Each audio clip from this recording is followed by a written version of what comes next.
Migraciones. Para darnos la bienvenida y Symposium on Migrants, we have the mayor of the Extremadura. I would like to welcome everybody to Lucia, of course, Extremadura.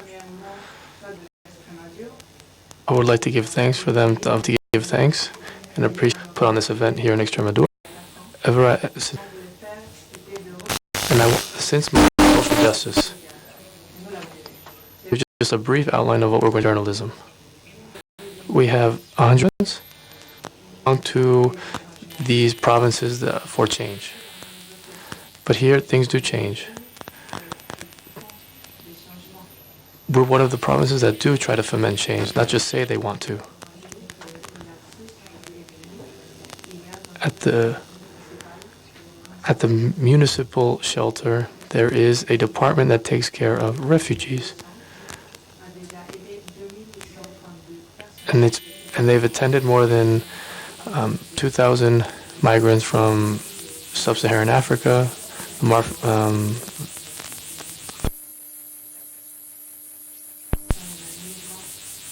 un 18% mujeres y un 2% menores del total.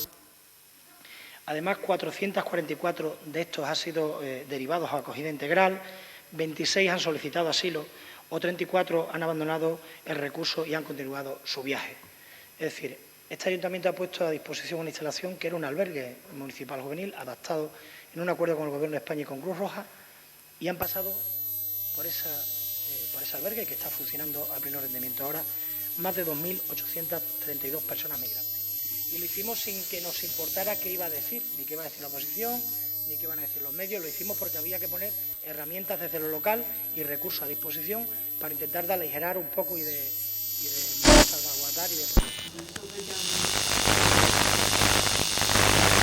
han sido incapaces de soportar la presión y el flujo migratorio.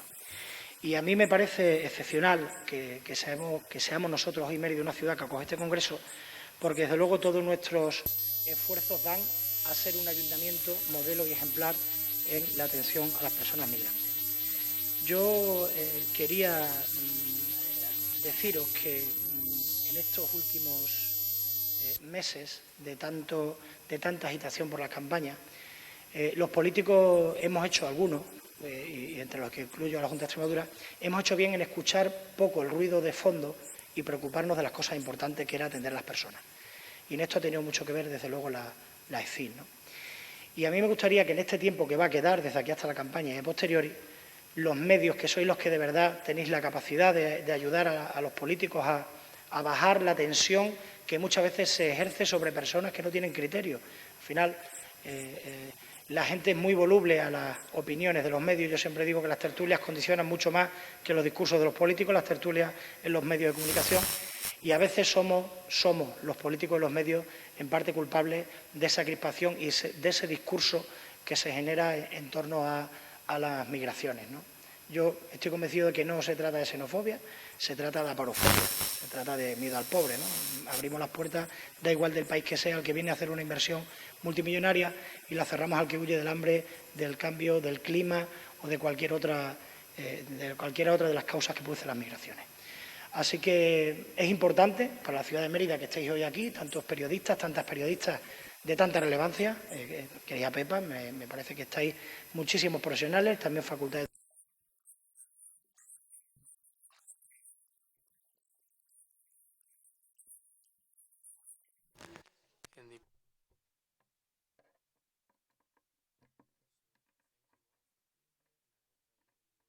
the symposium,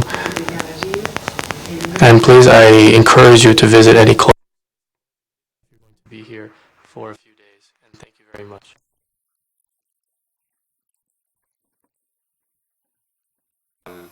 presidente de la Junta de Extremadura, don Antonio Fernández. Perdón, don Guillermo. Muy bien. Muchas gracias una vez más, querida presidenta, por la amable invitación. Encantado de poder estar con vosotros aquí para aprender y para hacer alguna brevísima reflexión. Suelo decir en alguna intervención una frase que no es mía, que es de Pepa, y es que igual que cuando hay una inundación, lo primero que se pierde es el agua potable. Cuando hay una inundación de información o de informaciones, lo primero que se pierde es la verdad, o lo que es más difícil de poder salvaguardar. Pues probablemente estemos viviendo una crisis de verdad, una crisis de verdad de la buena, y además una crisis de la verdad, una crisis de ser capaces de, en toda esa mare magnum de informaciones que van para allá y para acá, en multidirección, poder decir y buscar, oye, ¿dónde está la verdad? ¿Dónde está aquello que de verdad trasciende, que tiene una razón, que tiene un qué y un porqué, que tiene un sentido, que puede contribuir con esa información a hacerme a mí mejor como persona, porque al final me hace una persona mejor formada, con capacidad de poder tener decisión. Nos hemos pasado la vida diciendo lo importante que es la filosofía en la escuela, lo importante que es transmitir a los hijos valores que tienen que ver con el pensamiento crítico, con el análisis de la realidad, y resulta luego que le tenemos un batiburrillo y hemos generado entre todos un batiburrillo de informaciones que resulta muy difícil el poder deslindar lo cierto de lo incierto, ¿no? Pero hay que intentarlo. Y ahí es donde está y donde cada uno pues, puede apostar por los medios serios, por los profesionales serios que tienen credibilidad, que pueden acertar o no siempre, pero que siempre tienen una cosa que te permite afirmarlo con rotundidad, ¿no? Y es que siempre se ha buscado la verdad, se ha intentado contrastar, se ha intentado buscar aquello que de verdad pueda servir para que la gente pueda ser hombres y ciudadanos, hombres y mujeres realmente ciudadanos libres. He estado unos días en Bruselas y me sorprendió mucho en la comparecencia del comisario de presupuesto, del alemán Oettinger, está de salida, pero me sorprendió mucho su comparecencia ante el Comité de las Regiones, que vino a decir que en el próximo marco financiero de la Unión Europea, en vez de haber dos pilares, va a haber tres. En vez de política agraria y política de cohesión, va a haber un tercero que lo definió como el tercer pilar de la digitalización, de la innovación y de África. Y dije yo a mi coño, África. O sea, África en los presupuestos de la Unión Europea, lo cual es una magnífica noticia. Para inmediatamente añadir, ahora bien, como estamos queriendo hacer más cosas con el mismo presupuesto, lo lógico es que algunas cosas se caigan. Y como quiera que los diputados que estáis aquí representados, ninguno representa a África, pues lo más probable es que se caiga África. O sea, si hemos podido observar algo en el mundo en el que vivimos, en el que todo se relativiza además hasta el extremo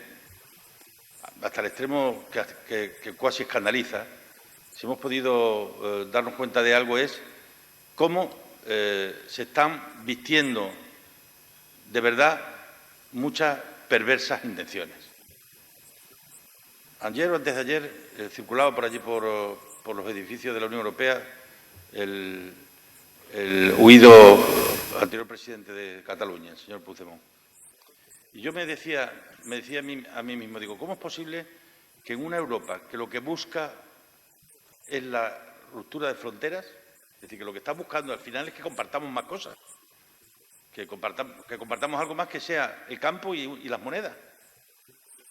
Y Europa será algo más o podrá ser lo que hemos querido siempre si llegamos a compartir una visión del mundo, que es de lo que se trata. Que nos juntemos en torno a un proyecto colectivo que tiene que ver con el mundo, con el papel que el mundo juega en ese mundo estratégico donde Estados Unidos y China son actores principales y los demás o espabilamos o no es que seamos actores secundarios, que no vamos a ser actores ni de reparto. Bueno, pues en ese escenario hay todavía gente buscando imponer fronteras. Cuando todos vamos viendo que por donde va el mundo es por todo lo contrario, todavía hay gente que cree que la solución a los problemas está en levantar muros y en poner fronteras. Y desde luego, lo que sí es cierto y me alegra es comprobar cómo la sociedad europea está interiorizando los discursos globales. Es decir, nuestras vidas están directamente influenciadas por decisiones globales, que tienen que ver con el cambio climático, que tiene que ver con la despoblación, que tiene que ver con la digitalización, que tiene que ver con empresas que no sabemos dónde están radicadas, que no sabemos dónde pagan sus impuestos, pero que las utilizamos todos los días. Resulta que lo que más consumimos lo producen empresas que no sabemos dónde están y dónde producen y dónde cotizan y dónde tributan y dónde... Tanto yo creo que vivimos en un mundo de la suficiente complejidad como para que entendamos que un congreso como este tiene virtualidad. que es analizar con carácter muy especializado un fenómeno como es el que tiene que ver con las migraciones.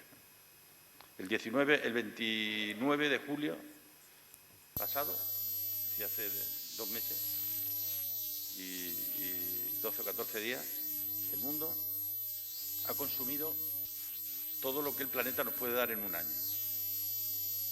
Desde el 29 de julio para adelante estamos con cargo a deuda. Es como si la familia, con lo que tiene, le llega hasta el 29 de julio y el resto del tiempo lo hace con cargo a deuda. ¿Cómo es esa deuda? Es quilmando el planeta. Y eso creemos que no tiene consecuencias. 250 millones de migrantes climáticos que va a haber en el horizonte de mitad de siglo. Pero es que mitad de siglo es cuando los niños que nazcan hoy tengan 30 años, es decir, mañana habrá 250 millones de migrantes climáticos como consecuencia de que esto no lo seguimos sin tomar en serio. Y esto no solo hay que traerlo al primer lugar de información, sino que hay que si me permitís meter la cuña, de la que en España estamos ahora algo faltos, de serenidad y de mesura, para poder diferenciar claramente lo accesorio de lo esencial, lo urgente de lo importante. Y en ese contexto es donde yo creo que este Congreso permite analizar esta realidad que no nos es ajena ni nos puede ser ajena, porque por mucho que se empeñen determinados sectores en creer que el problema de los pobres es solo de los pobres, el problema de los pobres acabará siendo un problema de los ricos.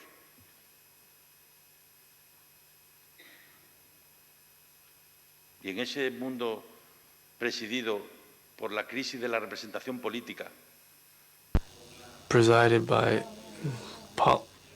political representation and social movements with overcrowding of people in big cities.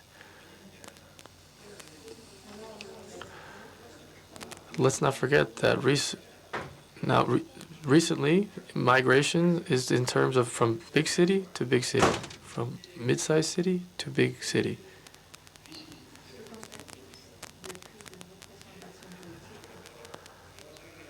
So what's going to happen in the elections? People could lose trust in the government, because if it's impossible to govern in a city, so why vote? Because if there cannot be any agreements, then the votes don't matter.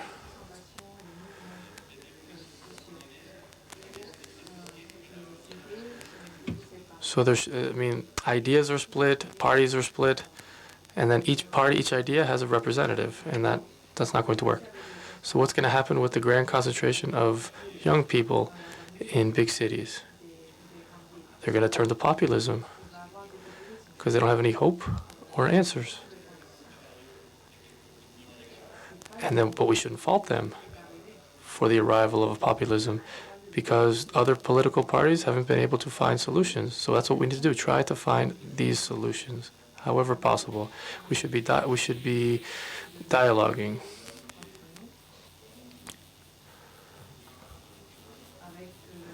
We shouldn't be faulting each other, not with you, nor you, nor you.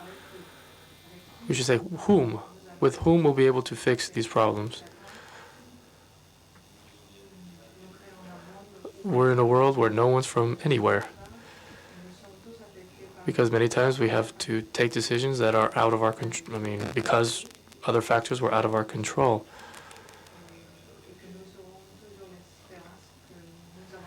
And here we can at least say that we've at least tried to look for those solutions. Thank you.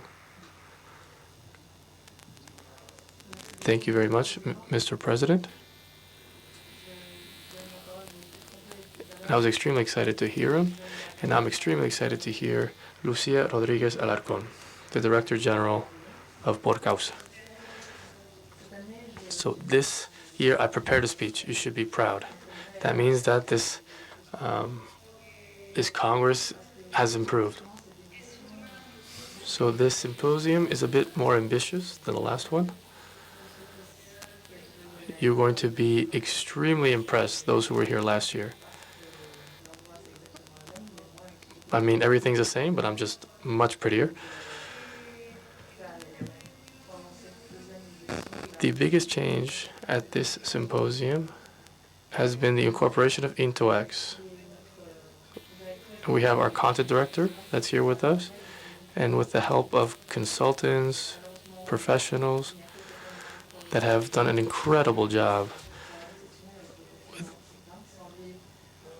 with the African aspect of the Congress. And it would have been possible to do it without them, because the current migration system hasn't allowed for our African correspondents to come.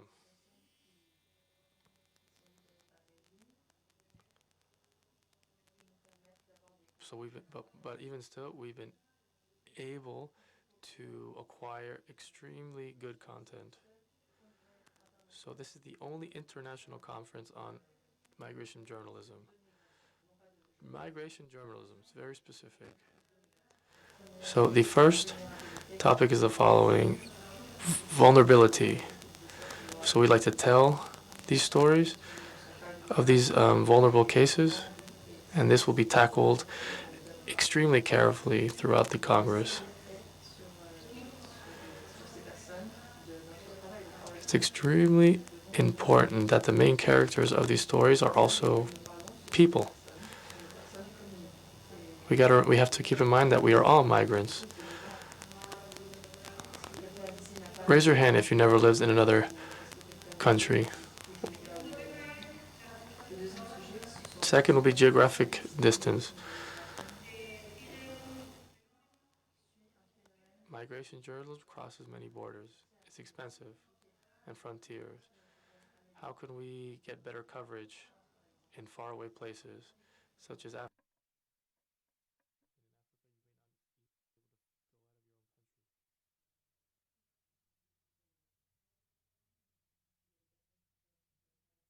So that's the kind of challenge that we're facing in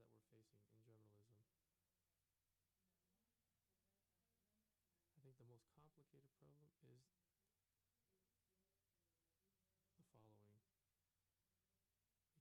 It simply can't be that whenever we talk about migration, that the audience or the people who listen is less. We need to come up with a different narrative. We need to describe it in general terms.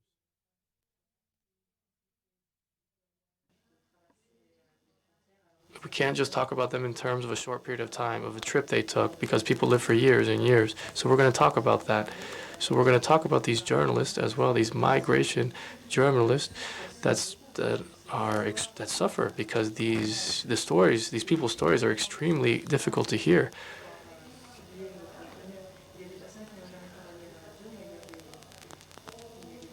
So how do we transmit these stories? We write a book, podcast. So there is a wide array of options, and we're going to talk about these issues this year.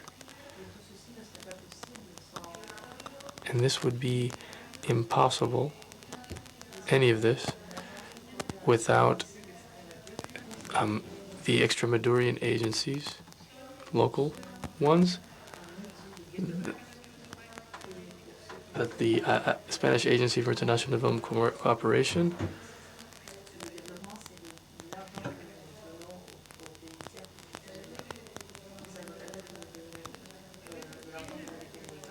migration has always been a tool for improving countries. People can leave a country, come back, and the Extremadurian government has been able to see that and is trying to foment that practice and foster it, and allows us to be here. And Mérida always gives us such a warm welcome. And I could just give my eternal thanks to the mayor of Mérida. Extremely jovial city and with an amazing nightlife. Tomorrow at 11 o'clock, you all need to be here. Even the ones who sang karaoke last night, because this is a journalism conference. It's informal, but we're still journalists, right? So here I'm concluding. So the inauguration for the second Congress in Mérida. let's give it our all, okay? Because that's why we're here. Thank you very much. Ahora, sí. Ay, yo quería...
Se nos ha olvidado microfonar a los ponentes, cosas que pasan.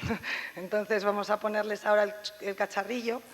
La próxima mesa, por favor, que esté al quite porque estamos un poco dispersos. Ya sabéis que esta es la segunda. The next group of speakers can be grouped together so we can faster this up. Thank you. Aquí una microfonación en directo. We're putting all the microphones, all the wires. No. Ay, María Teresa. Yo no tengo ni idea cómo se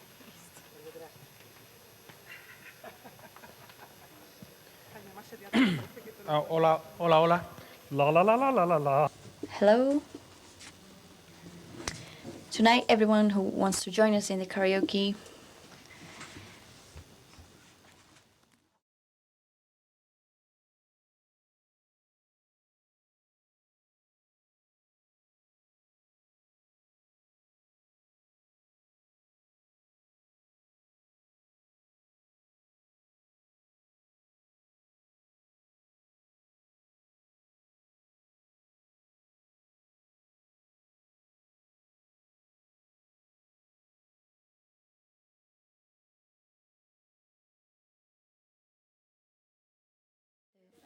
let's begin. Muy bien, pues muchísimas gracias y bienvenidos de nuevo al... Thank you very much and welcome again. Thank you, Pepa, María, Teresa, for being here today. My name is Gonzalo Fanjul. I'm the co-founder of porCausa. This is the date of the year that I wear a T-shirt. It has the institutional colors.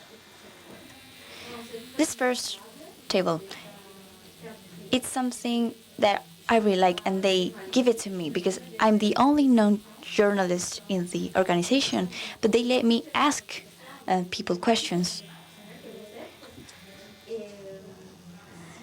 If there are two professionals that can talk about this profession, challenges of journalists and communication in the realm of migration, is of course Pepa and María Teresa. Pepa, she's already from here, so she knows everything. She came from Madrid, and she came to be here with us today. She's a really well-known journalist in Spain. She's been in the public TV in Spain, and she's the leader of one of the main programs in the Cadena SER. And she has the possibility to give knowledge in the radio, and she's a really good listener. She's able to stop and to hear what people in front of her needs to say. María Teresa Ronderos, she's been a friend to porCausa for a long time. What she's doing nowadays, she is the current director of the Latin American Center for Journalistic Research in Colombia. She was the creator of Abierta.com, and she's been covering the Colombian armed conflict and all challenges regarding the peace process in Colombia. We met her and we thought that we would really benefit from her knowledge.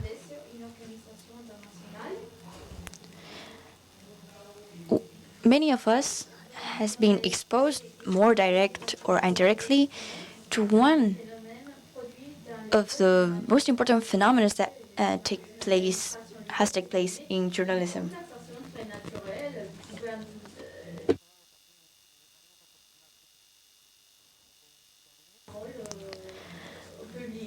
Do we have all 45 minutes to speak? Okay, so here goes my first question. For some years, I've been doing research on migration issues. I've observed a reality. In these, migrations are an opportunity, are a huge contribution to the growth of countries. They create jobs. They give the country more diversity. I can see how the biggest majority of people moves naturally. And what I observe is a society assuming migration movements. We are in Extremadura,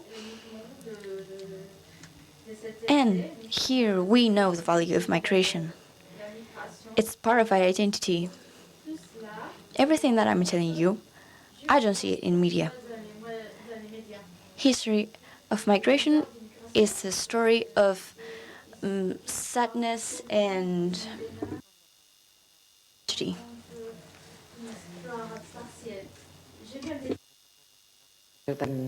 Tan generosa en la presentación. Thank you for your presentation, Gonzalo. I just said the same. We need more criteria for coverage.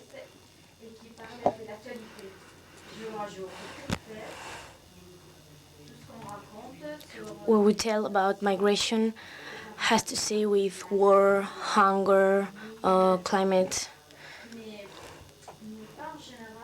But there are many more problems. And this has something to see with tragedy. In Spain, the agenda is different. I mean, I'm talking about the media, about us who cover several news every day, and most people don't see it. And politics uses migration in their discourses, and climate as well. Migration has something to do with everyday problems. And especially in Spain, we don't see it. In Spain, we care about politics and, of course, what you talked about. This has been going on for the past few years. And we need qualified journalism. We have to talk migration more, and it's not a choice. We want more opportunities. We want more jobs. And we cannot see this in Spain because we care about other things. And this has disappeared. We cannot see this in the media. And this is very important. This is a reality.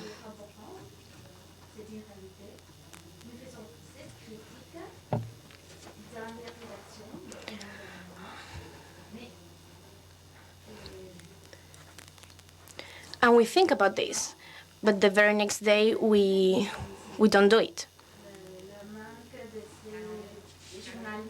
Because journalism is expensive.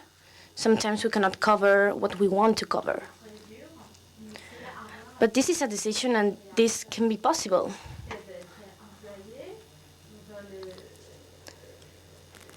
But as I've said before, this is very expensive to do.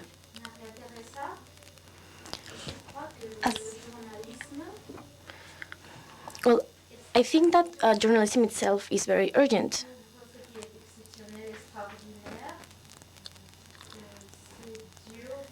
I think it's naturally expensive, it's very hard to do. And of course, telling all this is very important. People think that this is not news, because every day is happening the same. But for example, let's think about a bunch of people migrating. This is what is shocking, and this is what news is.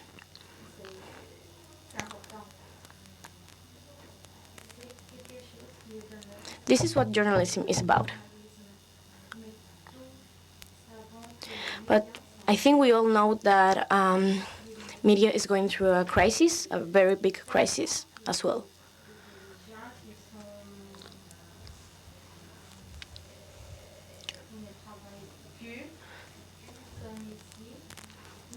Migration problem is been going on for many, many years.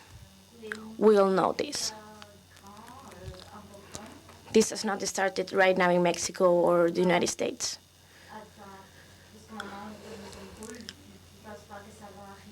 And you think about it as a foreign problem. You don't think that this is going to happen to you.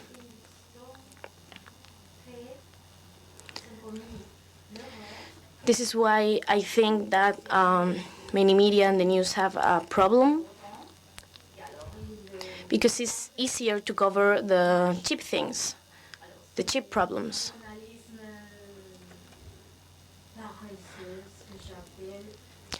And sometimes we think that you don't have to search the news, that they're coming to you, and this is not true. But I learned something in Colombia, and it's that you find news everywhere you go. There are a lot of problems. Let's think about drug trafficking in Colombia. There were a lot of news back then. So sometimes there were things going on in Colombia, but also in other parts of the world, so we could not cover all of them.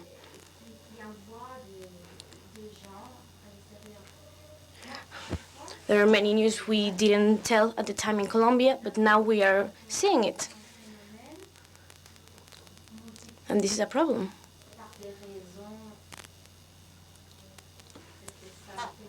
But migration is a worldwide problem. But sometimes what is dramatic is what catches our attention. España, Regarding Maria Teresa, what she said, we're having a painkiller process because we're seeing tragedies. And what happens with these people? We've been counting them in the media. And finally, it's like anesthesia. The audience won't suffer any consequences. It doesn't have any effect on them.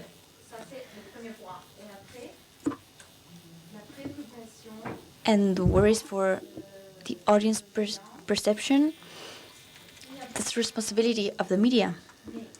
When the Aquarius case,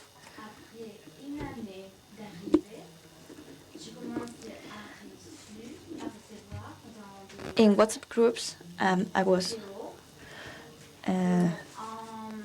there were a series of viral videos, and many people received that garbage video.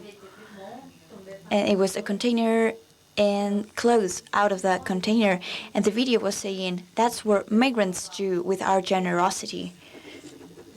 And public opinion is being informed by other channels that are not the traditional media channels. And there's a risk here, and I would like to underline that media For a very long time, we've been in the very official side of the story. Especially in Latin America, less than in Europe. What's the risk now? We follow social media and we are slaves to social media.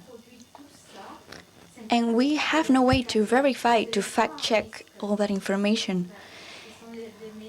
And traditional media need to say what happens with all that fake news. In social media, there are two ways: ignore or to share that information. And we can't ignore that.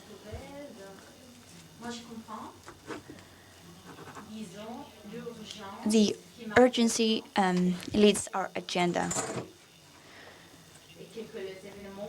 And social media can guide all that media. There are some elements part of the current agenda. For example, debate on pensions.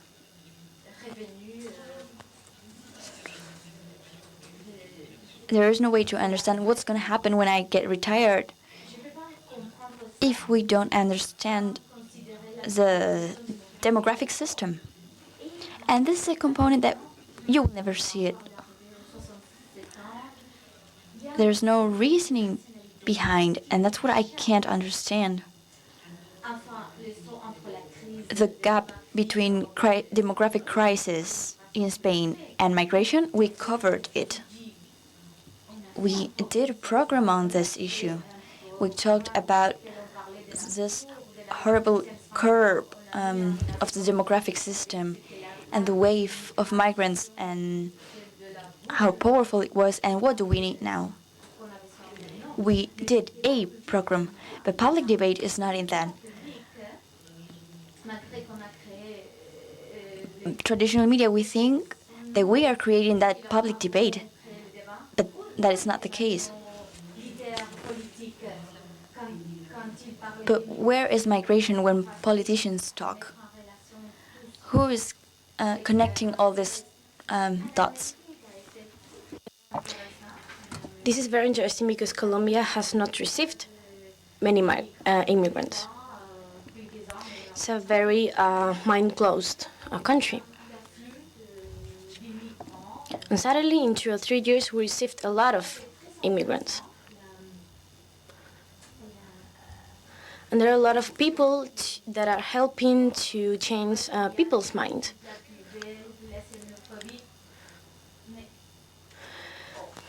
But sometimes you hear people or governments talking about immigration.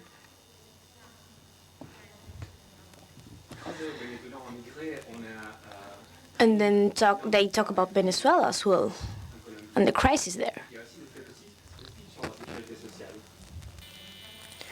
And then people think that immigrants are taking their jobs off. They're stealing the jobs. And I think the media is very related to the public agenda. And people talk about this in the government or in the system. So common people start thinking about it the same way, that the immigrants are stealing their jobs, that immigration is bad. And however, I think that there has been some critics going on.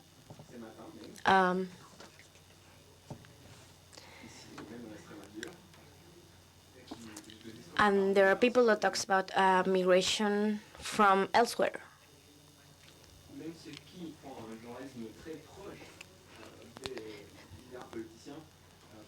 This is not immigration told by politicians or politic leaders. And there has an autocritic that has been taking place.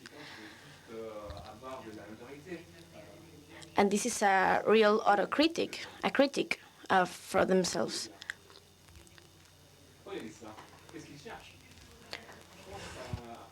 This has something to see with the second question I wanted to pose with the intermediate crisis. with the traditional media. We can see a lot of NGOs, and these NGOs and politics are losing people's trust. And sometimes, because people sometimes think that intermediate, that NGO is not useful anymore. And this is a real crisis, because there's a scarcity of trust, and this is bad for the job.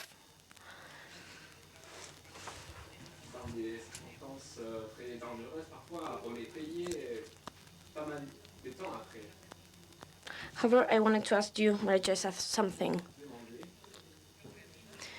This is destructing their creativity. We're seeing media and new organizations,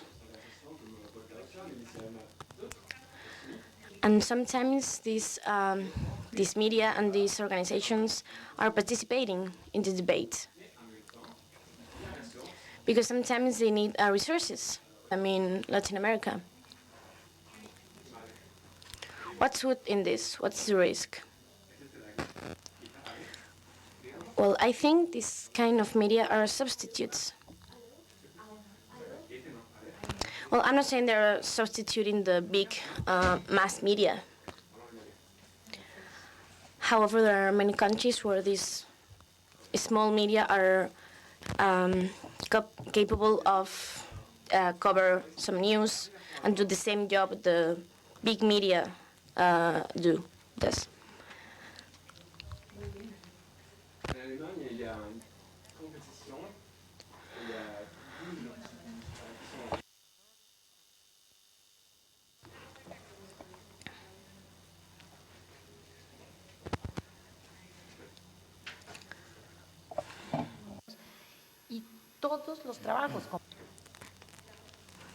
We had a lot of jobs as journalists. We have this specific one with several authors. And journalism is not about those big people covering news. News cannot be covered with just one journalist in one country. And I think the following is very important. As you said, creativity distraction. I myself think there are a lot of media, and sometimes this media is dying.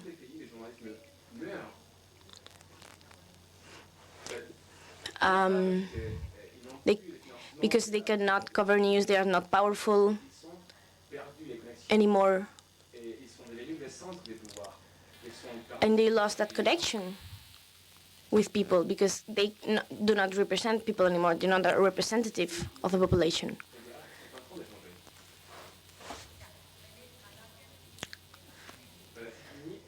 Malaysia Kimi.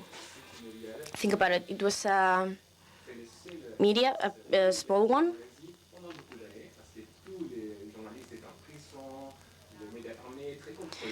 And back then, a lot of media were being controlled.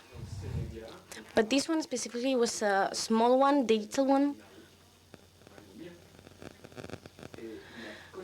And suddenly, it was very, very powerful. It had a lot of connection with its people.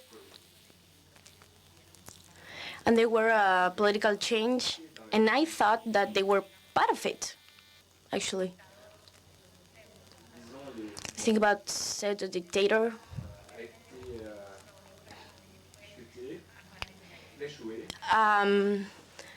And that dictator went to Malaysia Kimi to talk about it, to talk about the problem there. And why did this happen? Because they were calm, because they knew they had a connection with people and they could do it. They could cover that news. Back then we had 146 media.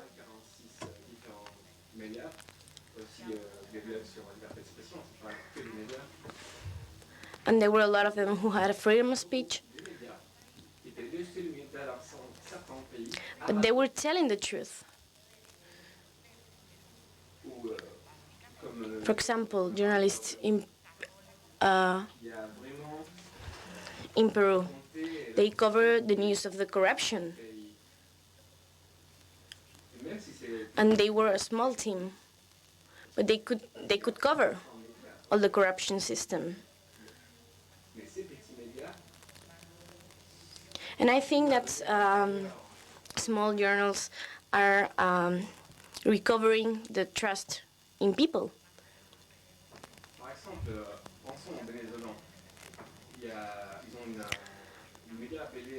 Right now there's been a collaboration between media in Venezuela, and they are covering a lot of news.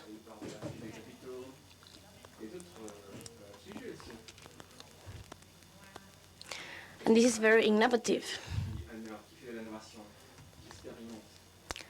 because they are a representation of the value of the journalism itself. They're releasing podcasts. They are covering news in Argentina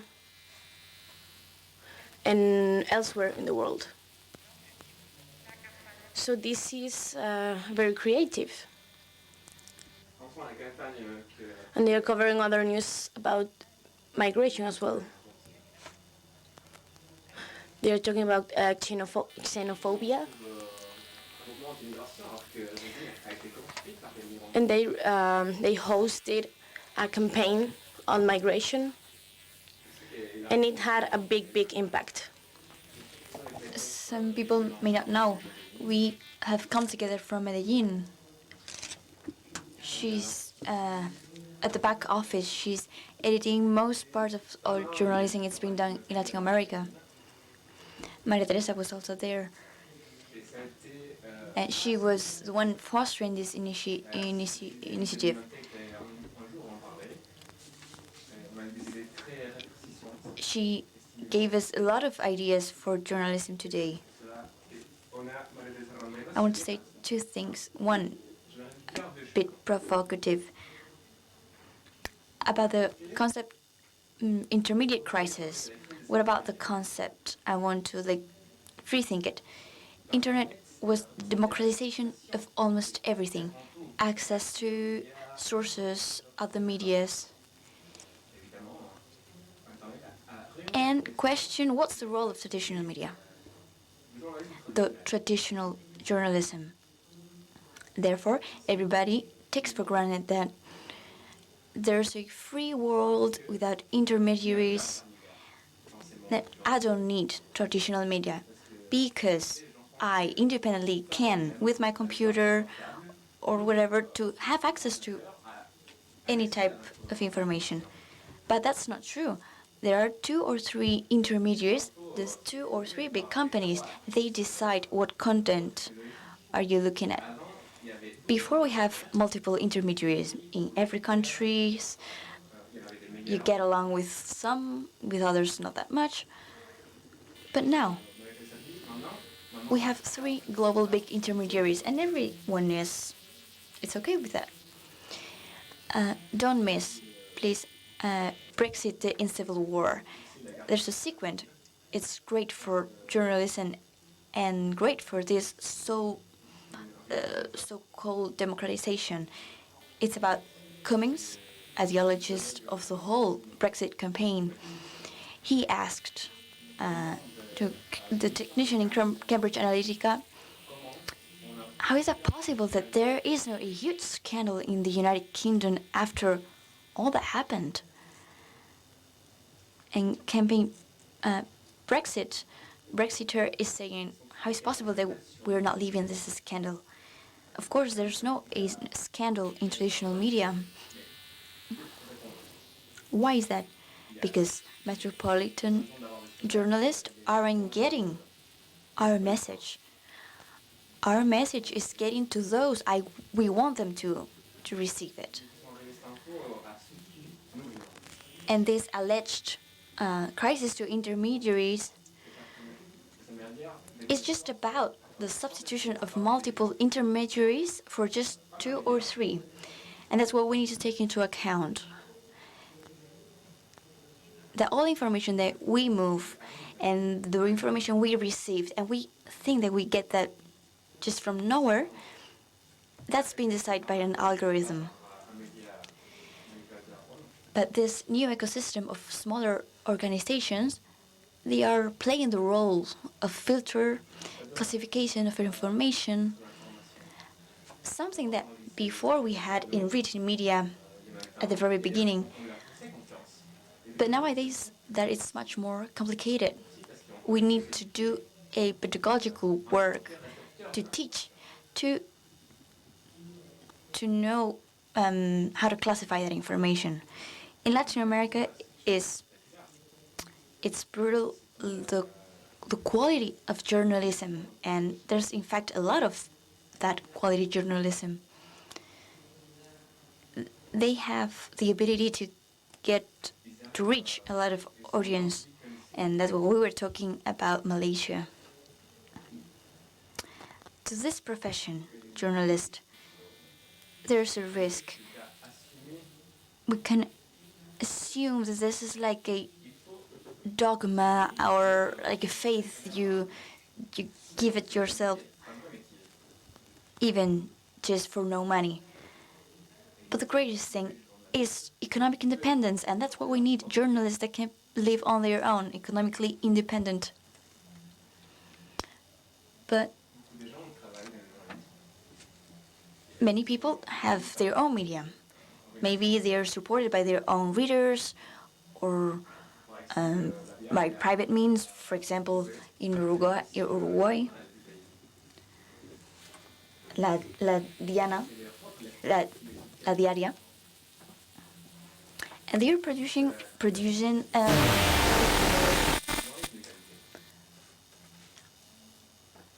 they are working very hard in this journalism.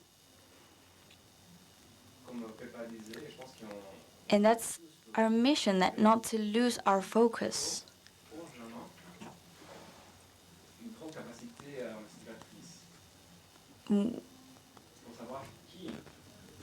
We need to know who's doing this quality journalism and learn from them.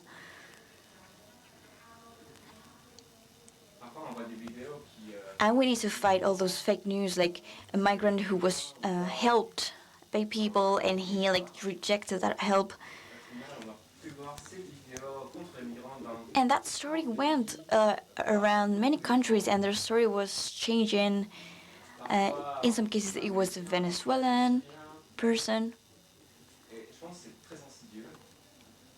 And the news, that piece of news was really well crafted. It was systematically thought up to accomplish that mission. And the first message of that news was that they are ungrateful. And we see this in Mexican newspapers. Look how ungrateful our Africans are. Another thing, that they receive privileges that aren't enjoyed by citizens. And the third message. In Argentina, there was this title that these migrants were receiving 40% of organ transplants. And then this feeling of invasion. And these messages are really well thought up and crafted in Europe, in Latin American. I'm not saying there is a mastermind thinking all this, but there are for sure people.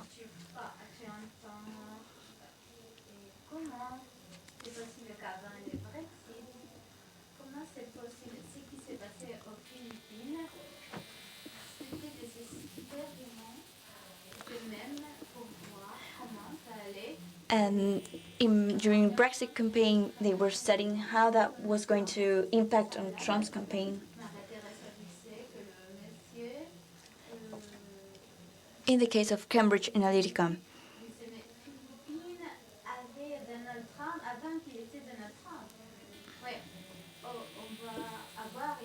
We will have a presentation of anti-migration franchise.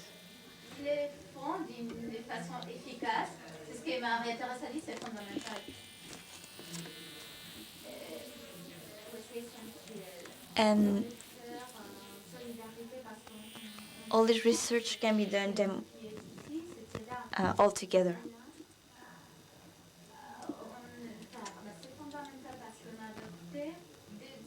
It's what we've done with all this information is reproduce this information, fake information, or just ignore it. What we need to do is to break down all that information and fact check it. And to do that, a certain capacity is needed, and we don't have it.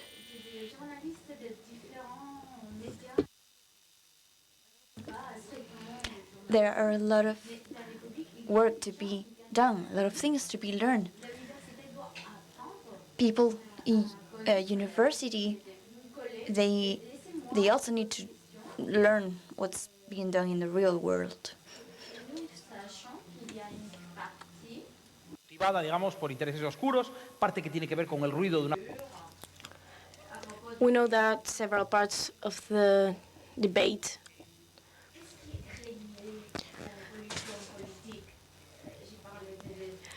but there are a lot of politics in the debate. Let's think about the debate case about the María issue. Pepa, I think you know something about this. What can you tell us about this? There are a lot of journalists. But your job as a journalist is not listen to those who publish fake news. There's been a special program in Ceuta. They were worried about migration.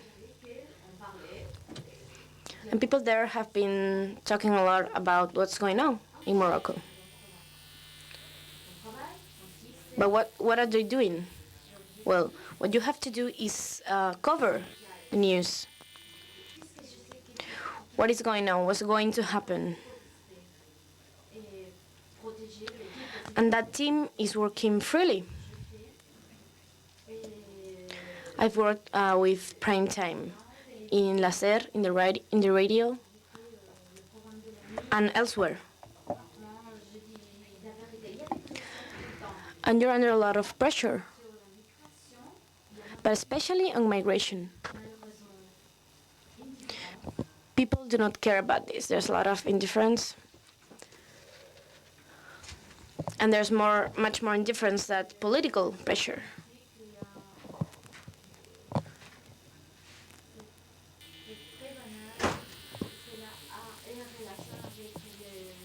And all this has to do with who is telling that story. That daily pressure under the journalists is under. But on migration, this pressure is even worse. Obviously, it depends on the country of origin. People say this, but actually it's about the indifference that people do not care, that this is boring, and this is obvious. If someone wants to add something, please raise your hand. There's a microphone. And we have a question over here.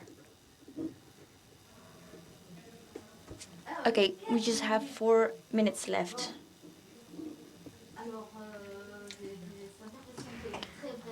Please keep it short with the questions. Thank you.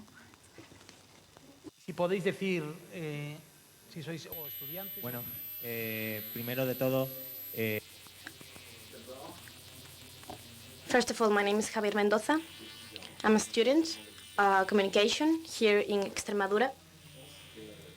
And most of us, I think, we are students. Audiovisual information, documentation. So first of all, thank you. Thank you very much in capital letters to both of you.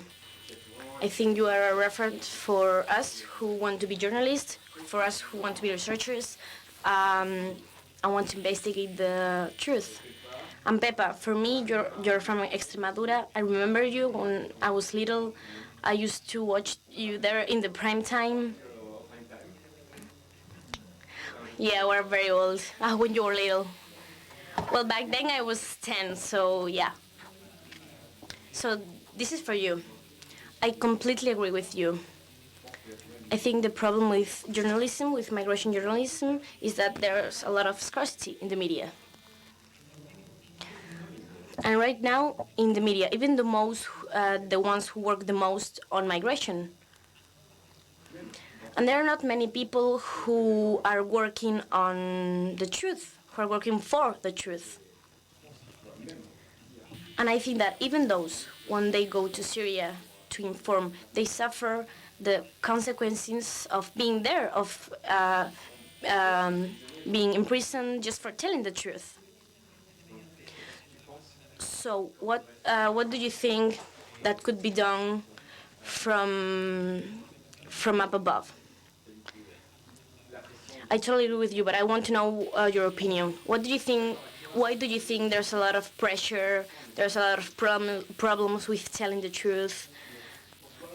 We should be more worried about problems. Why are we not interested in these topics? Do you think that the media and the politics are not worried enough about this topic? This is for you, Pepa, and for you, Maria Teresa. You mentioned 3 key points of this issue, which were every time you talk about this, people think that they are gaining more rights, more privilege than us. Well, I was talking about brief questions, like small questions. So this is not one. So please, just pose the question, ask the question. What I wanted to say is that probably these 3 key points has its birth in parties such as Vox. So how can we avoid that this information is diffused, that this gets to a lot of people? Well, I think that there are more questions back there. It has to be really quick. So last intervention. Sí, es que no te oímos muy bien desde aquí. Gracias. Gracias. Muy directa. I want to say hi to you. It's a pleasure to listen to you. Pepa, you said that some media are stopping in this task of communication because of this anesthesia effect. To what extent is interesting to inform about a conflict? Some of those conflicts are still there, but they are forgotten, like the Saharan conflict, for example. And listeners who listen to you,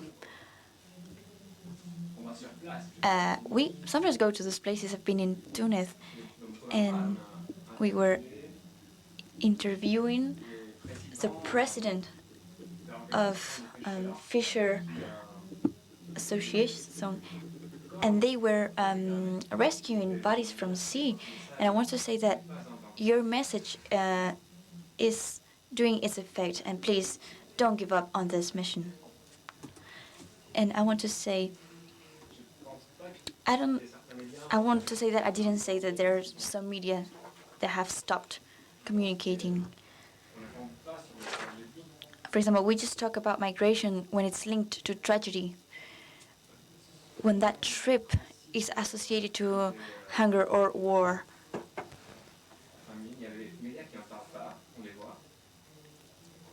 But, for example, we have Nico Castellano. He is a specialized journalist in migration, and it's very useful to count on him because he actually knows about it.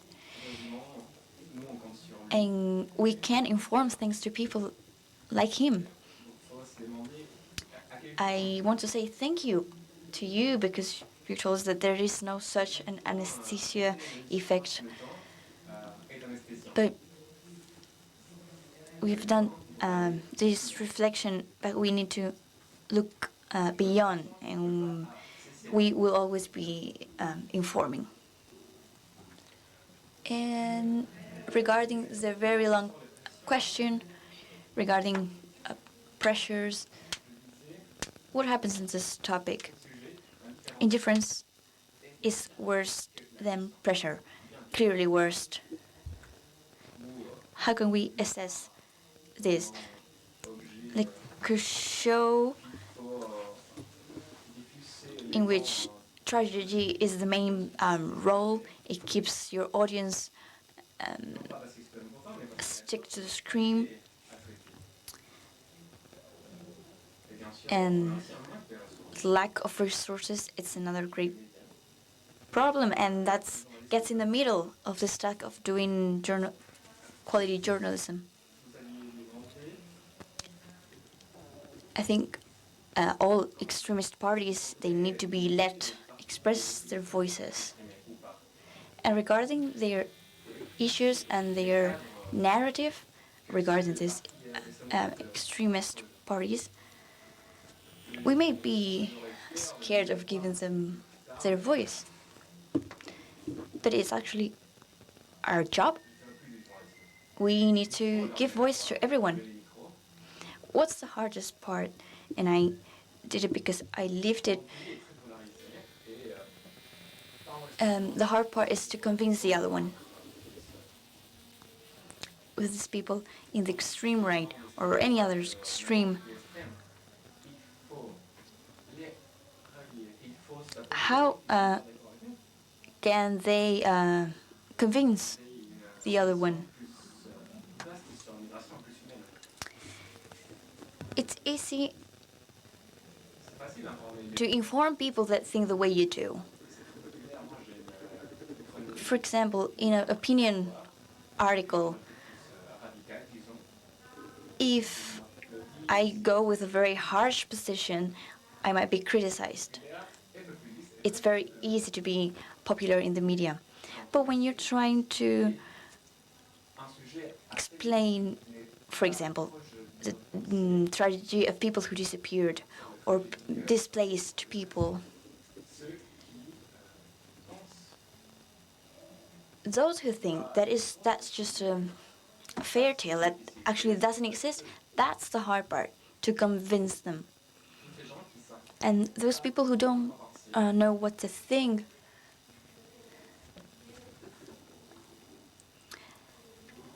so the hard part is just to talk to people that think the way you do. The idea is to get to that other person. For example, extremist parties.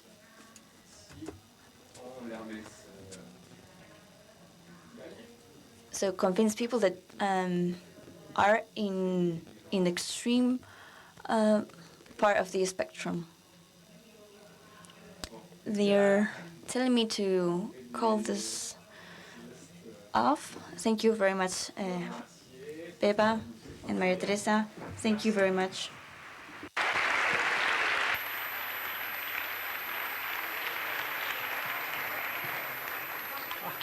Te corta la circulación.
to do a bit of a quiz, and those who fail, I'm just kidding, obviously, but we will have a quiz of question and answer.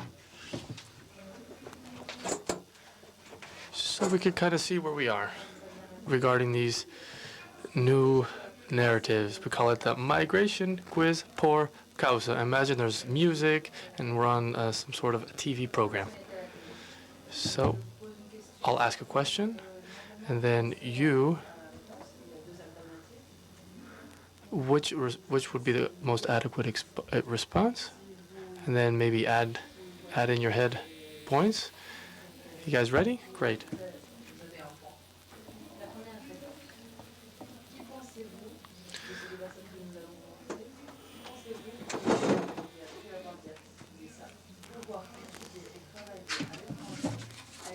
Who do you think? Who would it be? Who said that? Would it be Ana Patricia Botín or Fatoumata Weah from Senegal? Who said this?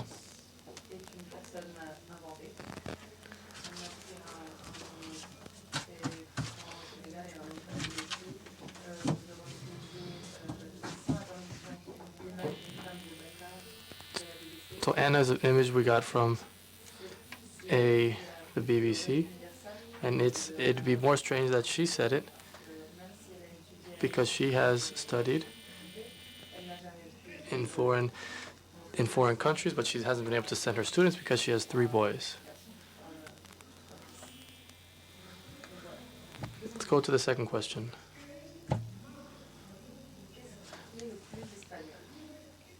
What's more Spanish? A mosque or a tortilla? A Spanish tortilla? Well, obviously a mosque, because the first mosque built in the United States was built in 999.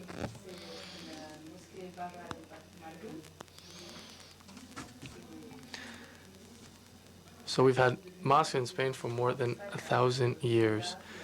Well, the Spanish tortilla is a modern invention. And as you've seen, the first mention of the Spanish tortilla was in 1789, 800 years later.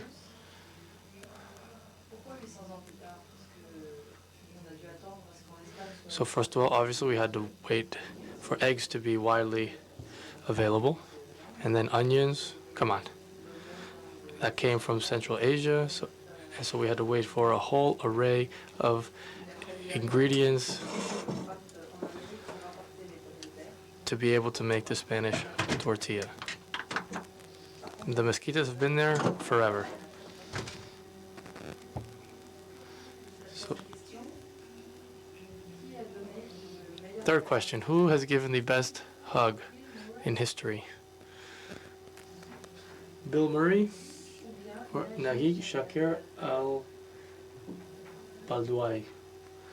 Have you thought about it?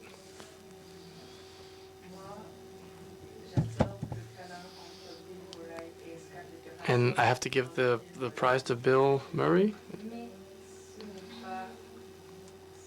Right, I'm sorry. He gave a hug to Scarlett Johansson in 2003, but that was a terrible hug. So in Naki Balad in 2016, he was at the doors of the mausoleum. There was tons of people around. And there was someone with an explosive vest who wanted to go in, and he belonged to ISIS. And he has such a high awareness of civic duty. He gave him a big hug, and he stopped him from going into the mausoleum. Both died, but because of his actions, many people were spared. So it's the most heroic hug and significant hug. So the hug that Bill Murray gave was a piece of shit. Fourth question, who would you send your resume. To whom? To Amuda Gueli. So it's an immigrant from an Egyptian immigrant who didn't know what a light bulb was until he was 9 years old, or an engineer. So I would give it to Amuda Gueli, because both work at the same company. They work at a travel agency online. Abdel is in the IT department, but he has no say in hiring workers. And Amuda does.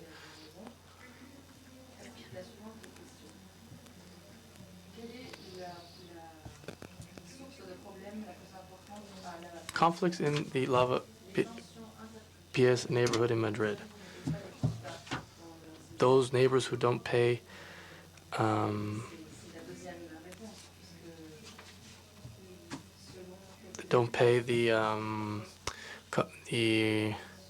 the community costs for the building, or intercultural disputes. Well, it's really those tenants, those owners who don't pay the cost for maintaining the building. So that leads to a whole host of problems.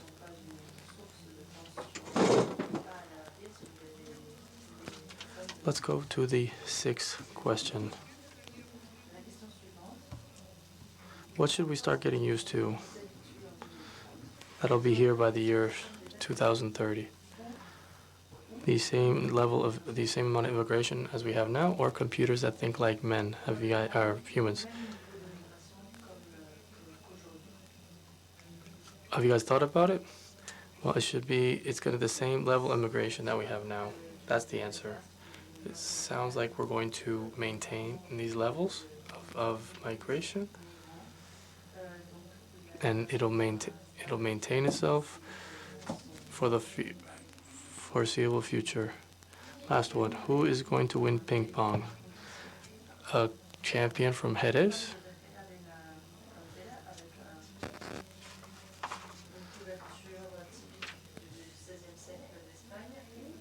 Or an Iranian champion, ping pong champion? You thought about it? Who would win? The Iranian champion, obviously, because to play ping pong, you need to have good depth perception. And if you have hijab over your face, you can only see through one eye.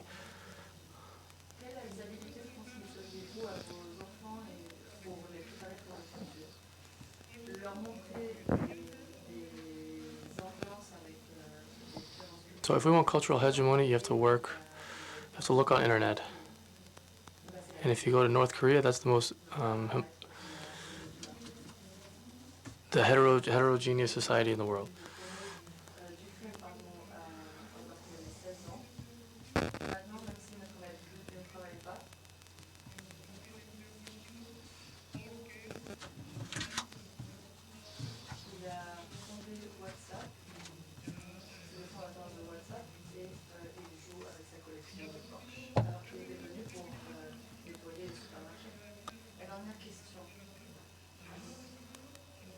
What is more effective?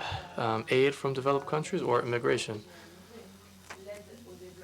Because migration helps development, and it helps local economies.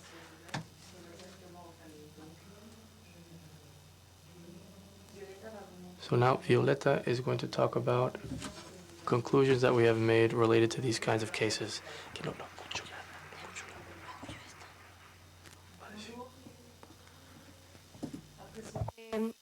Thank you very much for this quiz. Many of you know that porCausa works with the past and present of associations because we want a better future and taking into account migrations.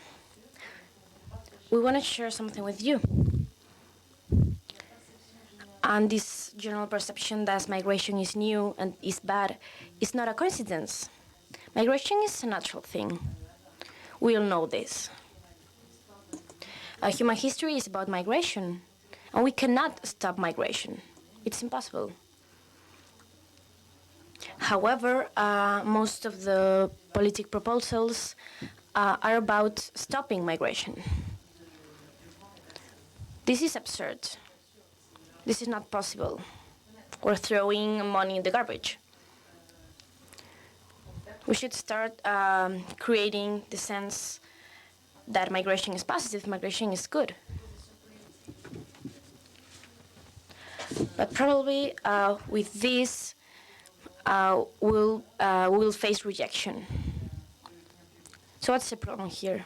Well, there's a consensus that a change is not possible if we don't introduce a new migration narrative. We've been working on this for a very long time now, several years. So what's the conclusion? Well, there are several key points. We cannot question them. We can question them, but they work. So, first of all, a new migration narrative. We want another framework, another creative framework. What's this? Well, it's like glasses. We can see with the glasses. We see reality, but with glasses we see better. And right now, the migration framework we are in is based on several concepts, such as rejection, concepts such as invasion.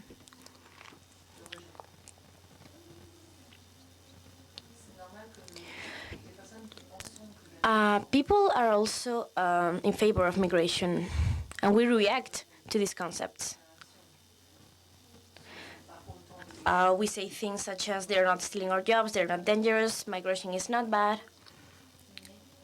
But what is happening? That us talking means nothing. And we have to go further. So first of all, we should stop talking to people who won't listen to us. We have to establish our own debate framework. That debate is not ours, that framework is not ours. So we have to create our own and decide the people we want to argue with. Second concept. We know that migration is inherent to human condition. It's a natural concept. You are a migrant, I am, we were, we will be. And we talk about them, those migrants. People who speak other languages with different skin colors. So it's us against them. And this is very artificial, this is fake. And this means distance that we cannot overcome. And this creates rejection, and it's horrible for the compassion. So we have to stop this. We talk about this difference, and we talk about you being a migrant, me being a migrant, and we talk about Ana Patricia Botín, or the founder of WhatsApp. We want to establish this narrative, or at least build this narrative as an alternative. And we want to reach people. We want to touch people. We want people to listen to other stories on migration. But this is not enough. We need data. However, data sometimes is not enough because it's forgotten. Because people feel that nowadays there are more and more migration people, and you cannot convince that person that it's not true. We have to remember that data does not convince people. There's a beautiful example. Naji Shaker al-Badawi. This is not an easy name to remember, but the story is difficult to forget. It's a beautiful story. Well, we have these three pillars, which were forget about us, them, create another framework and prioritize our own feelings. We have them already, okay? So, but now we have some recommendations and they work. It looks like everything is black or white, but it's not true.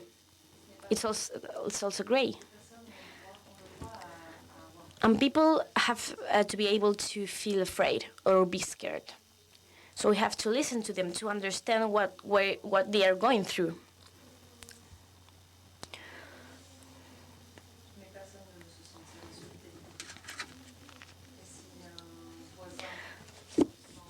Sometimes a neighbor has problems in their neighborhood and that person wants to be remembered. Let's talk about the local things. Let's not think about the North Pole, Africa. And this is not easy because nobody is able to reach their problems. So we have to tell local stories because those can be remembered. So that's all. Thank you very much. I have no time left, so thank you very much.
Here, I'll sit here on the end. If you guys want, you could sit together on the other side. Great.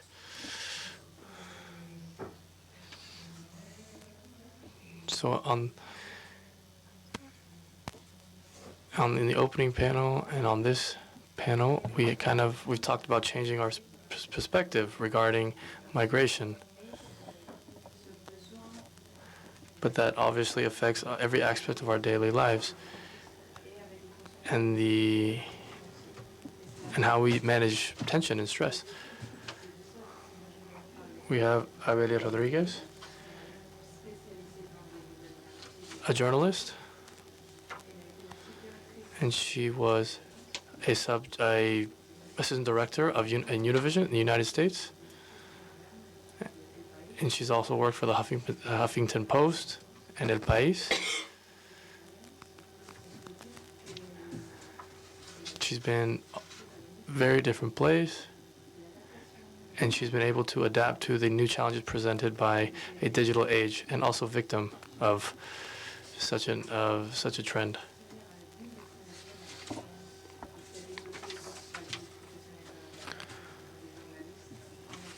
There are those who have had their entire professional career in digital newspapers. So,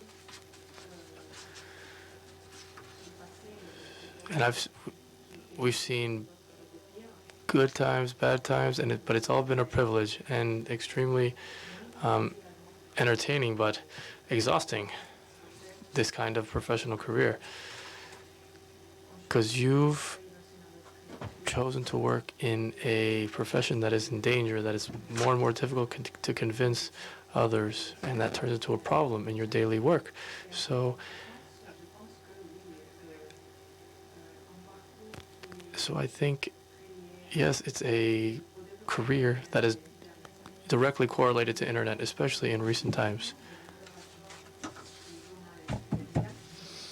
Ángel Villarino is a director at El Confidencial.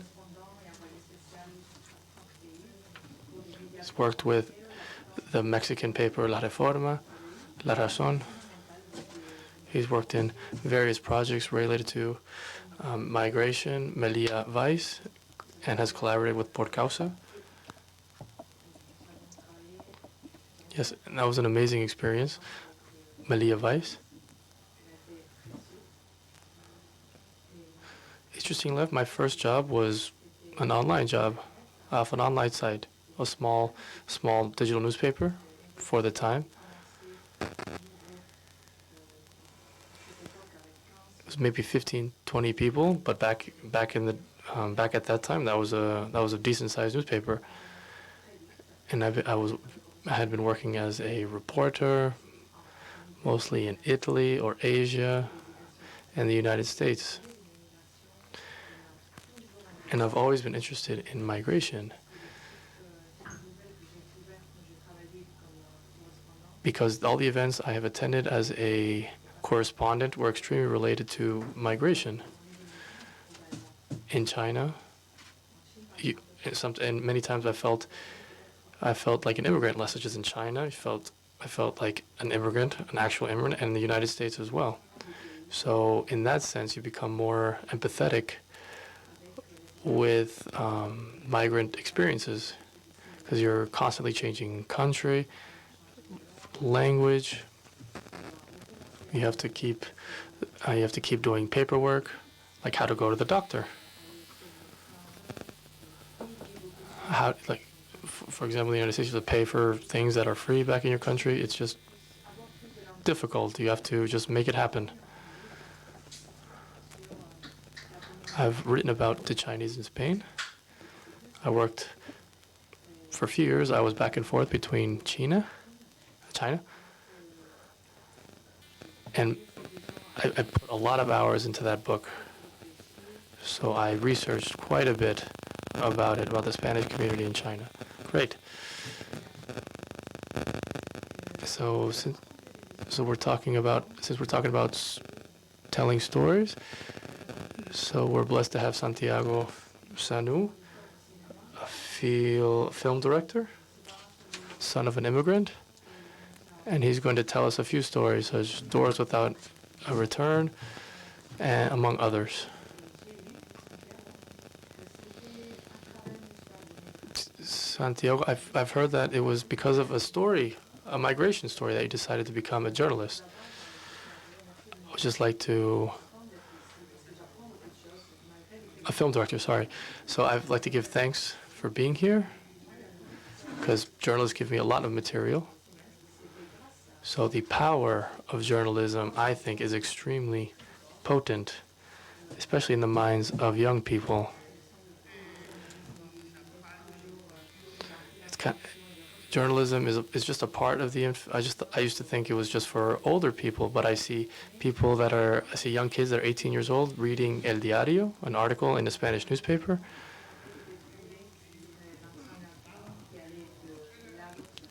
I read something that kids that were found in an airplane, and they went going from Lagos to Brussels. They were stowaways on an airplane, but they didn't have resources, and that affected me. So there were 2 children, migrants. Later we could talk about them, but I'm not a journalist, but I'm extremely affected by journalism, and recently they've had a potent voice, powerful voice.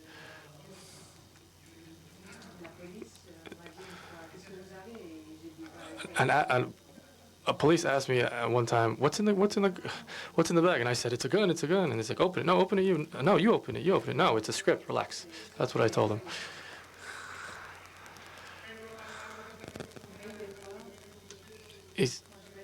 Sometimes when I go to the doctor, they say that I don't have Social Security. I don't have a right to Social Security.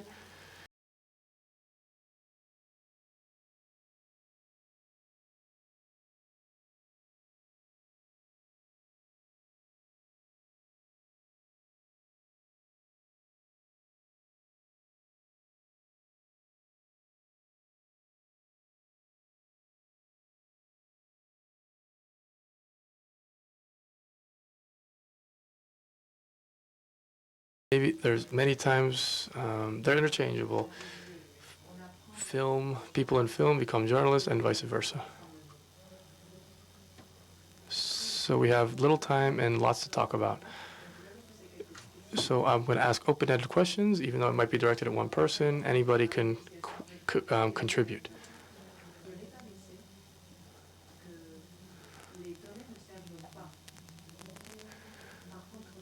Angel, you think that it's crucial to kind of see behind the curtain of the data or facts published in stories.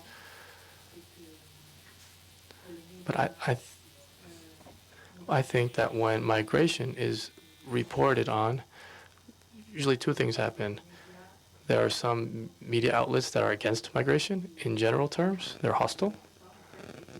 And that's their perspective. And then there's other media outlets that are completely contrary. And I think it just contributes to polarization.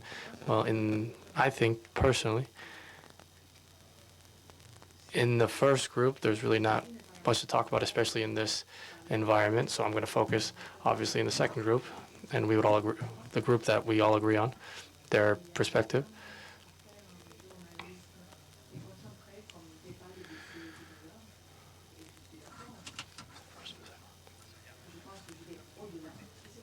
I think the second group really focuses on the humanitarian aspect, a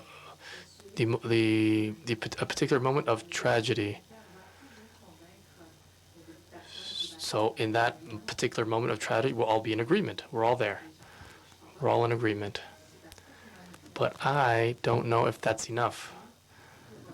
I don't think it's enough to generate, I don't know if it's enough to generate a change in the narrative or in perspective.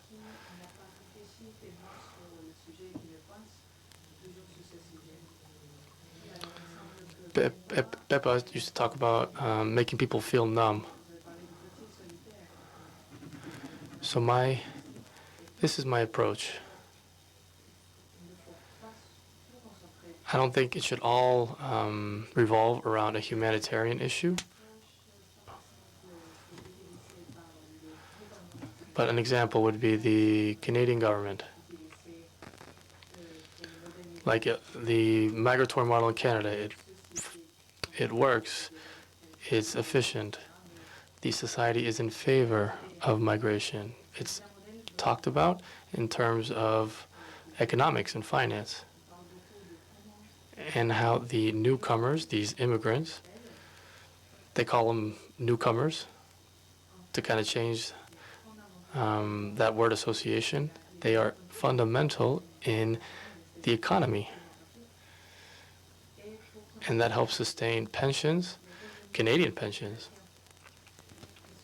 I think that could be applied pretty much everywhere else in the world. For example, here in Spain, when we were hit hard by the crisis, many of those that came here left.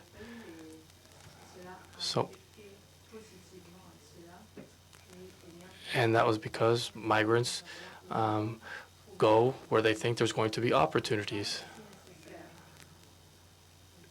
So those are the kinds of approaches I'm talking about. So I want to take that, and I think it would be useful to think about where these people come from and what happens to them when they get to their destination country. And hide, obviously, the tragedy, but talk about other things. Open the array of subjects. Regarding facts.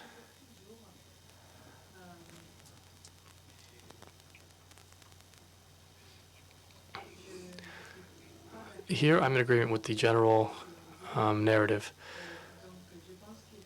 But I think all the facts should be given, and we should debate everything. We have to talk about everything, contextualize all the details.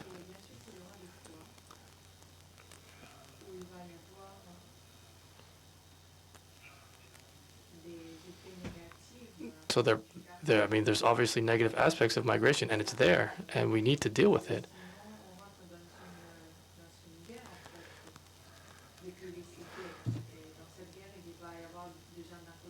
because it's extremely polarized, the migration debate, and it's extremely difficult to convince people, so everything needs to be talked about and debated on.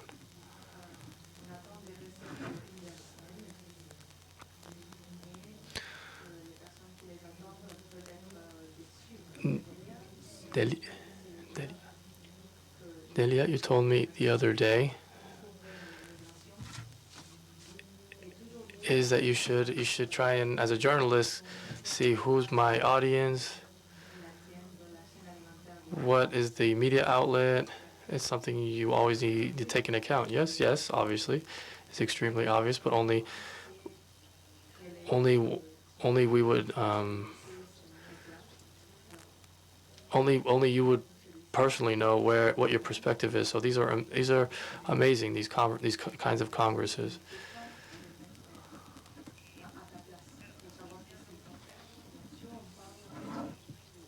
Here we talk about how the same dramatic story is told and how we do it. Is it from La Razón? Is it through reason or is it through emotions? That's been the lifelong debate. I've worked at Univision in the United States, a television network.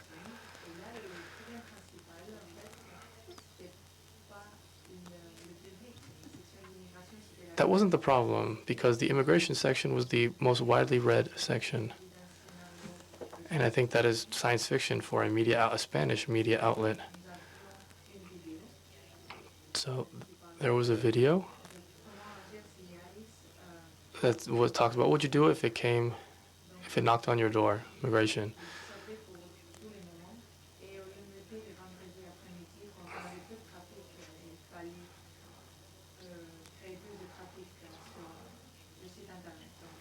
So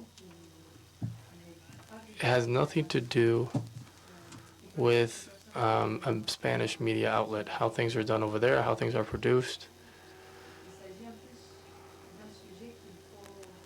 So I think it's an issue that needs to be tackled from all sides.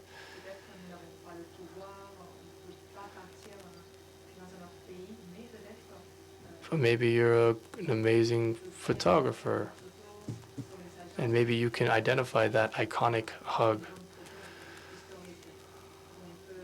So you know your abilities. So maybe your skill is meeting people, and that this person is great to write this would be a very good source. And maybe you're a boss, and maybe you have the ability to form a team and think of a long-term project. But I think you need to really think where you are as a journalist. Think what you're able to do and where you are, what's possible, and who's your public, and who's your audience, and work for them. Because if not, your message won't get across. So I've learned a few things about internet journalism in the past years, that emotion takes our guard down. That has been a huge lesson for me, and that's what's occurring right now. So maybe someone might fall into the trap if we could only get to them with some sentimental stories. I think we need to be extremely rational, with your message. Just to be extremely rational with the material that you're given or that you obtain to work with.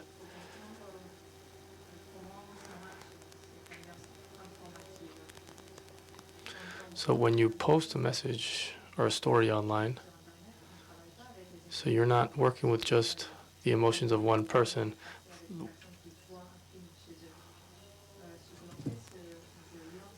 So you're transmitting a message, an emotional message, to a certain group of people. Because when we're in a community, we're in public, we're in a group, we behave differently than when we're in private. So extremely difficult. You're trying to transmit this complicated message. Not one person, but a group of people that interact one with the other. And depending on their day, what they've read before, the people working with them, that they will react one way or the other. And the message is alive. Who transmits it, who receives it, that's completely out of your hands.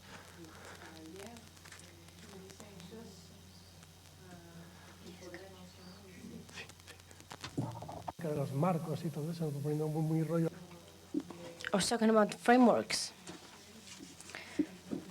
It's not about linguistics or neuroscience.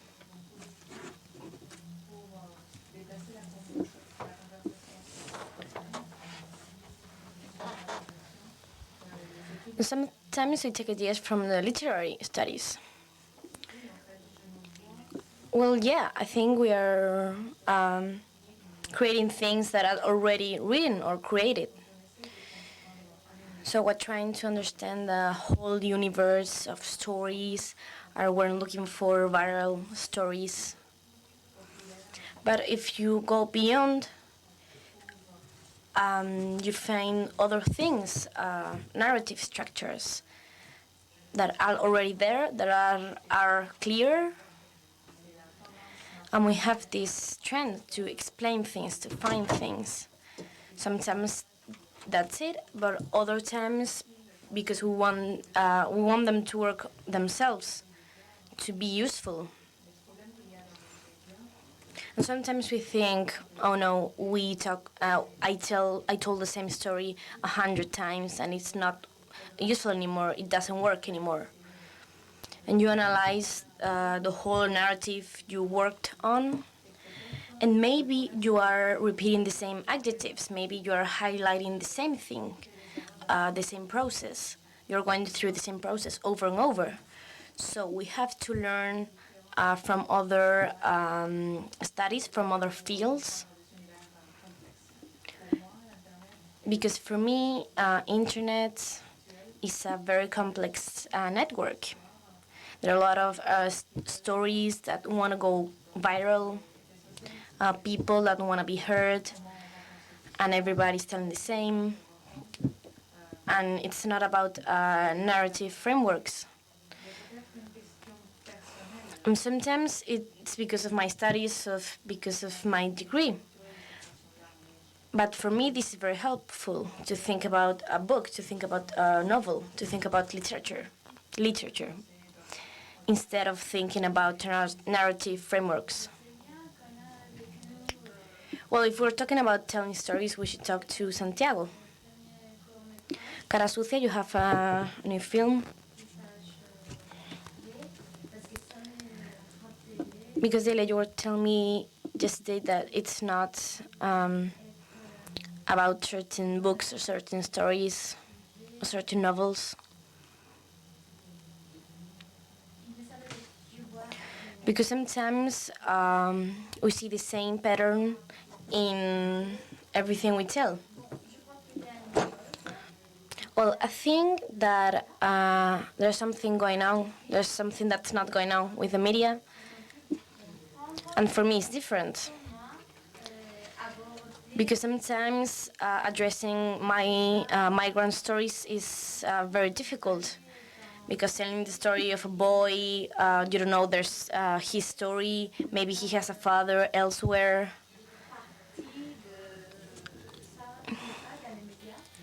And this participation that I see on the streets, I cannot see this in the media. Every day I go for a walk and I find a lot of people, very different. But when it comes to telling a story regarding cinema, these kind of people are not there. And it happens the same with media. We cannot find that diversity in the news. So if we want to think about migration journalism, maybe we should start thinking about this. Because also I tell stories and I have this obligation and this burden of telling stories, telling different stories of different color, different languages. I'm writing a script now. I'm not going to spoil anything. Maybe it's not useful, but I want to tell it.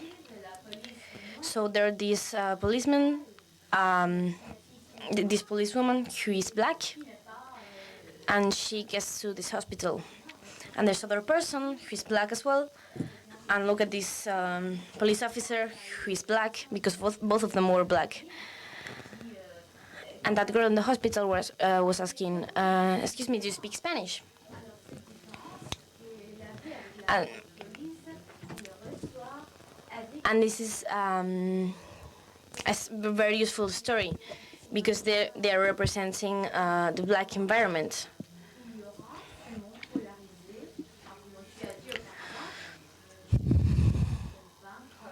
You said before that I don't have to convince you of anything, but I have to convince the people that think otherwise. I'm in a bar, for example, and I hear things that are talking about journalists, about the media, and people keep saying the immigrants keep receiving aids, keep receiving privileges that we don't have, especially when they are Arabic. Well, excuse me, I wanna have comment.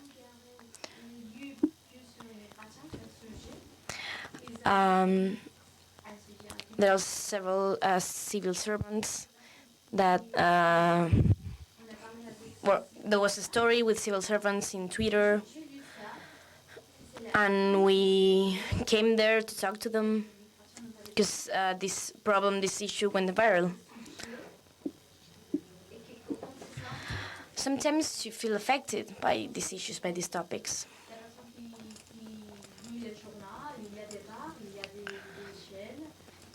Because you're in a bar and you're reading a newspaper, you're watching TV, and you're receiving that information. And sometimes they say that we are here to change the culture of the host country. Well, my mom is Spanish, and I love the traditional dances, and my dad is not Spanish. So I'm close to the Spanish world, and I'm close to the Arabic culture. What does it mean?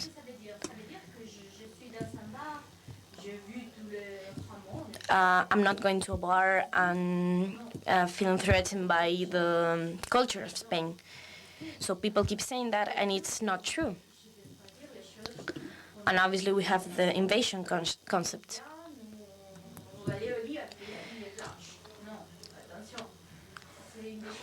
And this is a problem with information, with truthful information. Because it's not information anymore.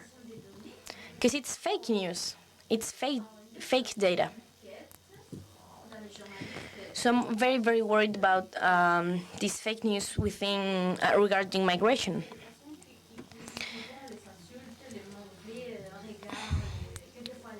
It's not about just violence or insults. It's that we're left behind. You and me talked over the phone yesterday, and we talked about the problem with integration.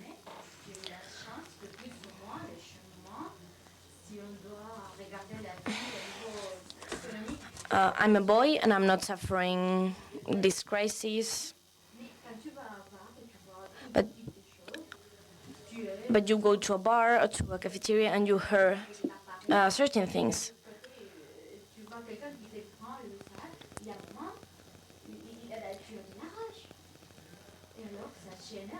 Because you hear stories and you hear and you believe that these stories, and you feel that rejection. Because my father left his country and he came all the way here, and still he received insults. And all these people have no representation on the media, on TV, on the radio, and people keep saying negative things about immigrants. And this is okay for now because I'm here with friends and everything is okay. But if I'm out there, maybe I have to blame it on the country that supposedly hosted my dad and hosted me.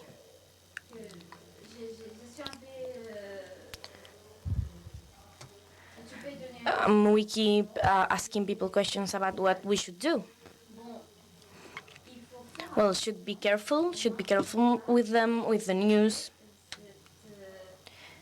because those who are suffering the results are us, are the immigrants. And people say that we are here to steal. Nobody say that we're here to give things, just to receive and steal. Nobody says that we're here to contribute.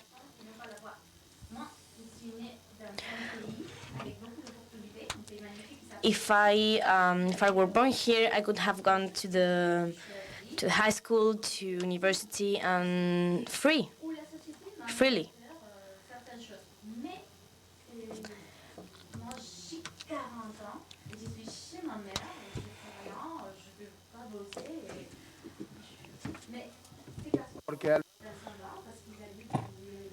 So this guy that's in the bar is saying, I don't do anything. I just scratch my balls all day at my mom's house, and he says that he doesn't care about anything. But a guy like this, he's the one who's getting all the help. He's talking about me. So those who come here, that come here to contribute, to become part of the local economy, they have that will to risk their lives for a better life. Not like this guy. There's this guy who's at a bar at 11 o'clock watching a debate on TV. And he really makes absolutely no contribution.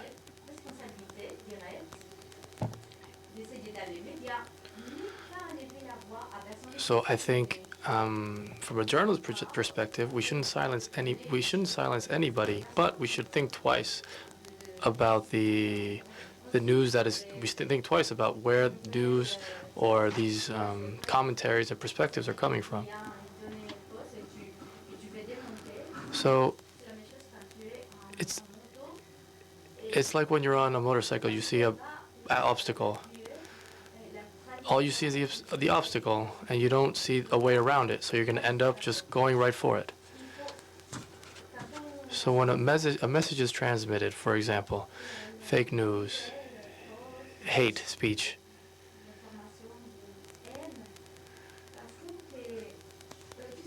so what happens is that these messages come from a personal story. So the best thing you should do is analyze that message. Where does it come from? Who is the sender? And through news, see, really kind of dissect that message. So it's happening in the United States. I think it's also happening here on digital platforms. People, if you stop talking about something, it sounds like you know what it is, but you're hiding it.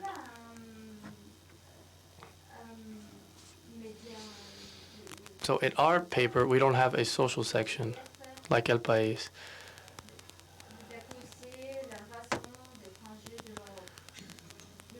So they were accused of promoting the foreign invasion.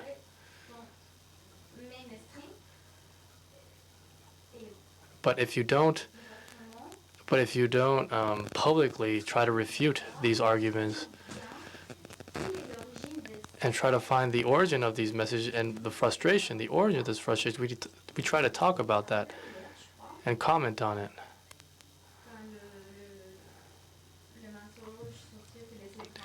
The other day, when this piece of news came out that the foreigners are the ones that commit sexual crimes more than anyone. So I tried to get the true data, and if there was one that did say that, So I took all the crime categories, and if there was one category where the migrants had a higher crime rate than Spanish, well, that we talk about it. We give it context.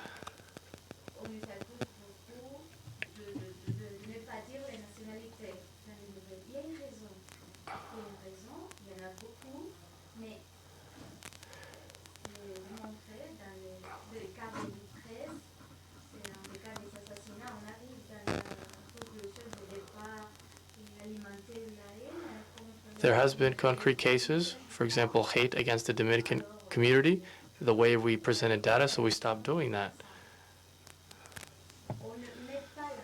So we don't put nationalities in the headlines for that very reasons. If someone has committed a crime, we don't emphasize on that, on their nationality. But I think this needs to be completely in an open forum.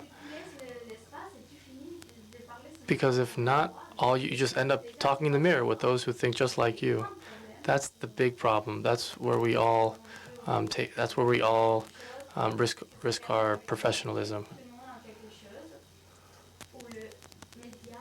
Everybody sees that the media outlets are failing them, or that there's a part of of news that is lying to them, that is trying to manipulate them.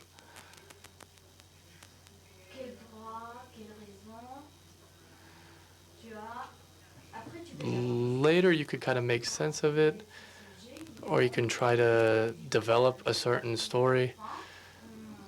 So, I mean, we're going up against the human condition. And many times we don't have any intention that somebody else convinces us of something else, of a different perspective. Okay, now, so you're kind of trapped in one narrative, anti-immigration, and the other counter-narrative that's trying to counterbalance a certain perspective. But you forget to make a more general narrative that includes all of them.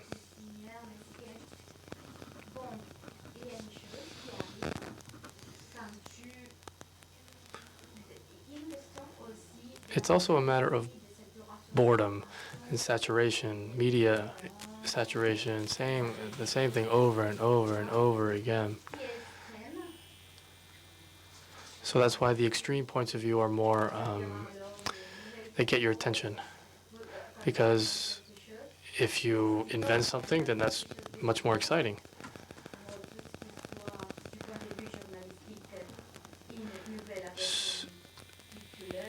So anything in news that's a picture, a headline, and 4 paragraphs, that doesn't work. That doesn't work anymore because we're completely saturated. You need to be interested in that topic. So what we're trying to do is we're sweating over how to really get to the public, to our audience. It's extremely hard to break up that boredom. In other panels, we will talk about just that very issue. Such as podcasts, yes. Well, in Univision, we did a podcast that was beautiful. It said, you better leave Cristina, mejor vete Cristina, in Spanish. It came from a publication that before, up until a month ago, it was a cooking show in Miami. And she would talk about, now she has a restaurant in Philadelphia. It's really famous, but she has an amazing story because she's an immigrant. She has her children in Mexico. Here she's a huge success, but it's a story that has love, drama, anything you could ask for in a story. So we told it, and we kind of transformed it. We saw that it really deserved our attention and our effort, and we transposed it in various podcasts, and she was able to explain all the nuances of that story. So, I mean, you're listening to her talk to you in first person, how the husband was almost killed at a cornfield. And that just gives you multiple dimensions. It's not just a regular migration story. And so she's telling about it. If you were listening to it, you would just be extremely affected by it. But there's something else that happens to us, to immigrants and others. There's two things that are focused on. Or we do something terrible, or we do something extraordinary. Jackie Williams, one of my idols.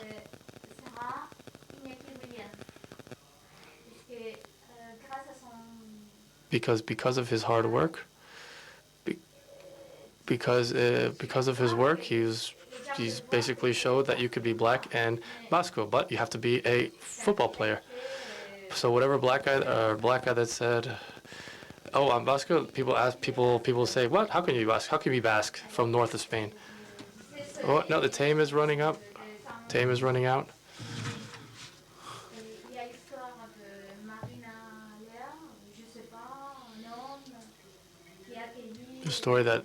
Another story about a family where the kid became a football star.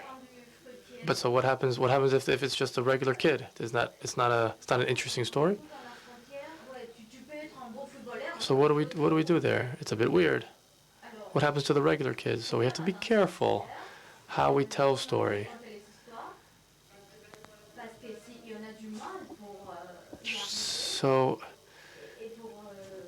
So even just to have any kind of voice, we need to do something extraordinary. So on top of all the other problems that we have, that just makes it impossible. There was a Canadian official said the following phrase on immigration. And he talked about this exactly. And they have a program to select immigrants if they can contribute to the economy. And they said something that I really liked. They don't think so much about the foreigner, the immigrant themselves, but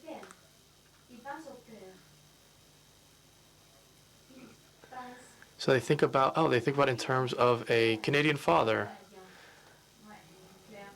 A Canadian father that wants a better life for his kid.